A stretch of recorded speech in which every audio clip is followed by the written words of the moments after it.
the Holy Trinity of Nicolas Cage movies. I'm diving deep into the 90s action genre with 3 movies, 1 man, and absolute insanity. Between the summers of 1996 and 1997, after coming off his Oscar-nominated Best Acting performance in Leaving Las Vegas, Nicolas Cage became an action movie icon and a legend over the course of 3 films. And it wasn't just a career pivot, it was a cultural moment in the 90s. These 3 films didn't just entertain us, ladies and gentlemen, they defined a decade of explosive, non-stop action that for many of us etched into our minds, that we went to Blockbuster, we kind of, grabbed our favorite action movie. Of course, who was in it? Nicolas Cage. And we just, had that VHS tape left in that VCR, and we just always watched it over and over again. Now, so let's break down why The Rock, Con Air, and Face Off are still iconic and why fans consider this Nicolas Cage's Holy Trinity. The Rock, 1996. Directed by Michael Bay, before he became known as a walk-in CGI explosion of movies that put him on the map with Transformers and Bad Boys, it's the most grounded movie of the 3. And I say that very, very lightly because you've got Nicolas Cage as Stanley Goodspeed, who is a chemical weapons expert, emphasis on the chemical weapons expert, who is a badass who's also a nerd, but then teams up with Sean Connery, Mr. James Bond himself. You could say Sean Connery is playing James Bond in his older age in this film, and the connection between how the character that Sean Connery played as James Bond got older, went to prison on Alcatraz, became this character. I mean, it's there. The similarities are there, ladies and gentlemen, but that's for another video. And then they team up to break into Alcatraz to stop Ed Harris's character from unleashing a deadly chemical weapon all over San Francisco. It's peak 90s action at its finest. High stakes, rock solid explosions, fast camera cuts, editing. Do you like the Elton John song Rocket Man? I don't like soft ass shit. Oh, you know. Well, I only bring it up because, it's you. You're the Rocket Man. Now, not only that, Nicolas Cage plays the perfect everyman aspect of what a character is. He's not a muscle-bound superhero where he was supposed to play Superman in a Tim Burton movie, but a jittery guy in over his head trying to figure out everyday things and trying to watch an older gentleman, babying him and babysitting him and trying not to get crazy. Somehow it just works because underneath all this madness, there's a weird sense of sincerity in his performance, and it really, really shows in The Rock. That's the secret of all these 3 films, and it's absolutely mind-blowingly brilliant. Now, if The Rock was about sneaking into a prison, Con Air is about a prison on a plane, with the aspect of one of the most craziest characters ever on camera, and it's just every single person, big known actors in the 90s are in this movie. Nicolas Cage plays Cameron Poe, an army ranger wrongfully imprisoned for protecting his pregnant wife, who ends up in a maximum security flight with the worst criminals imaginable on the planet. And then you have hijacking, hijinks, and the inmates take over the asylum, so to speak. Ladies and gentlemen, this is your captain speaking. Welcome to Con Air. And then there's just something different about Con Air, and you could say that Nicolas Cage's mullet should have won an Oscar himself for that role. But there's just something so special about Con Air. It's pure 90s action, testosterone-filled ridiculousness at its core. You got John Malkovich playing probably one of the most craziest 90s villains of all time, Cyrus the Virus. I mean, how can you not love that name? It's absolutely brilliant and so well put. Steve Buscemi is a soft-spoken serial killer. You got Danny Trejo in this. You got Ving Rhames. You got Dave Chappelle. The list goes on and on. You got Nicolas Cage walking away from explosions. And, you got him in that wife beater. It's just like, it's just so well done. And not only that, you have John Cusack, Mr. Say Anything, trying to stop everything from happening. It's fun, insane, but it's all so glorious that it just fits the mold, especially with the soundtrack, the action, and the ending taking place in Las Vegas. I mean, what really sells it is Nicolas Cage's performance. Laid back, but that accent, I don't know, it just didn't seem to work all that well. Again, he plays it really, really straight to the core, doesn't mess around, and is a very straightforward guy. And he never, not winks at the camera, because you all love that Nicolas Cage wink. He gets off that bus, feels the breeze in his hair, and it's just so magically done. He sells the emotion. He sells it in a way where it's absurd all at once, but then you believe in this character of Cameron Poe, and it's just so well done. And once you believe in that character of Cameron Poe, you'll start believing that this is a fantastic action movie of the 90s. This is the piece de resistance, the crown jewel of the holy trinity of Nicolas Cage movies. Face Off, directed by action extraordinaire John Woo, where the studio gave him carte blanche, and it shows. This movie is a ballet of bullets, doves, and guns, and just magical essence at its core with whatever you could imagine. Not only that, it's absolute literally face-swapping madness. Nicolas Cage plays Castor Troy, if you didn't know, a flamboyant, sadistic terrorist who also is Sean Archer, the uptight FBI agent played by John Travolta, who then becomes Castor Troy. And then, of course, they switch faces.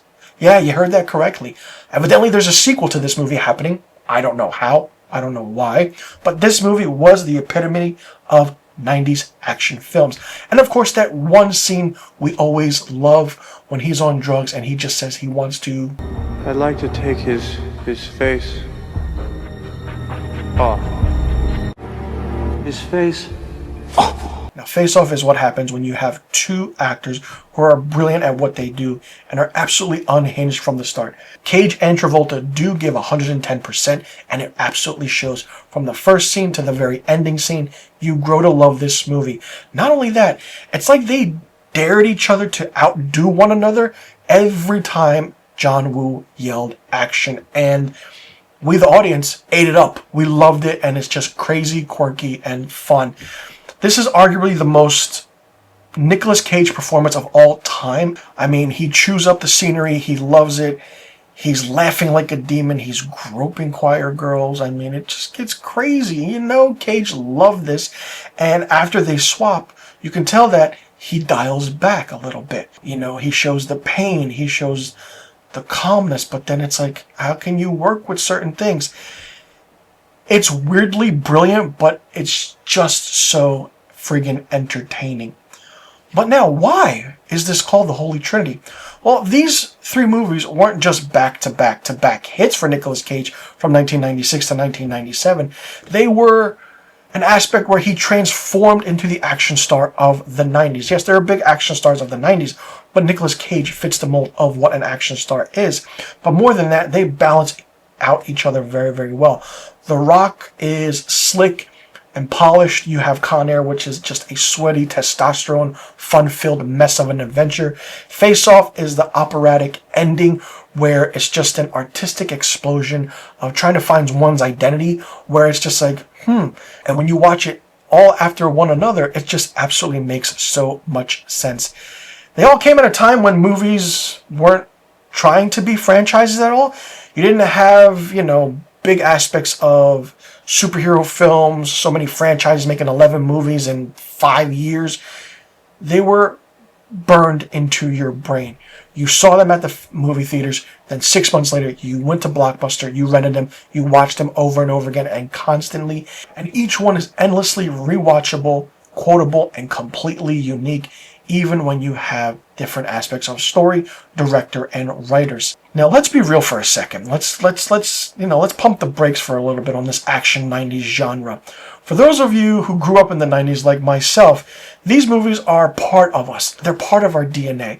Saturday afternoon on cables or wherever it is, TNT, HBO, these movies played endlessly in marathons over loops. And movie nights with friends and family, you just had that aspect of renting that tape, seeing it, and just, the cover looked so cool, you just grabbed it because it was there. The Rock had a great cover. Nicolas Cage's Con Air had a great cover. The Face Off with Travolta and Cage, smart aspect of a poster.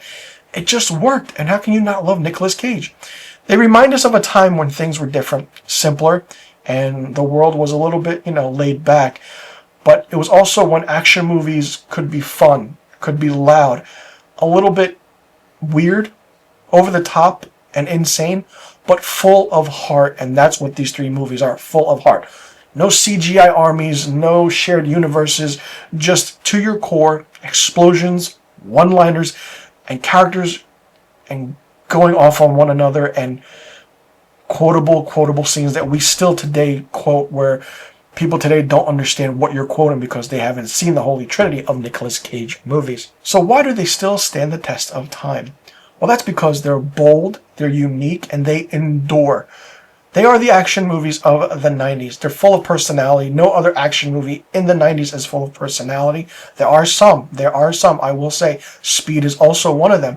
But that's the last era before the action genre became too safe, too polished, didn't understand what to do now because we're rehashing certain things that are absolutely ridiculous in aspects of the Fast and Furious movies. And Cage brought something to these roles that no one else could, and that was sincerity within insanity, and you absolutely know that. He wasn't afraid to be weird. He isn't afraid to be weird. He isn't afraid to be different, but he brought that in from whatever he is, and he's doing that because he loves playing outside the box characters. He wasn't afraid to be vulnerable either, and in a genre full of macho essence aspects of these three action films, he gave us heroes with actual emotions, which you don't really see anymore now in action movies. At all. You don't. It's all about family. And that's your action movie, ladies and gentlemen. No. Nicolas Cage brought the emotion, the sincerity, also with all that aspect of testosterone-filled craziness. Now, what I will say is, these three films are the core of action movies in the 90s. You have three movies, one Cage, full impact in your face. Wow, this is the aspect of what it is to know what the Holy Trinity of Nicolas Cage action movies are. I don't know if anybody else has coined the phrase, but it's fun to see where films like this need to come back. Let me see Nicolas Cage in an action movie again, because he's very, very good at what he does. Very, very underrated. All the films that he's been in since these action movies have been knockouts, have been stellar. It's just that fans, moviegoers, see him in a different light. But if you look back, they're really, really well done. They're really, really well made. And it's just the music, the soundtrack, the emotion. It just works really well. And he knows how to work with his co-stars as well. He brings the best out of himself and them when he's on camera. So let me know in the comments which one is your favorite of the Holy Trinity of Nicolas Cage movies. Or, if you've never seen them, stop what you're doing right now and watch all these three movies back to back to back, because you absolutely won't be disappointed at all. These are rewatchable, these are fun, and if you want to introduce someone to the action genre, show them these three films and let them go on a journey along with you.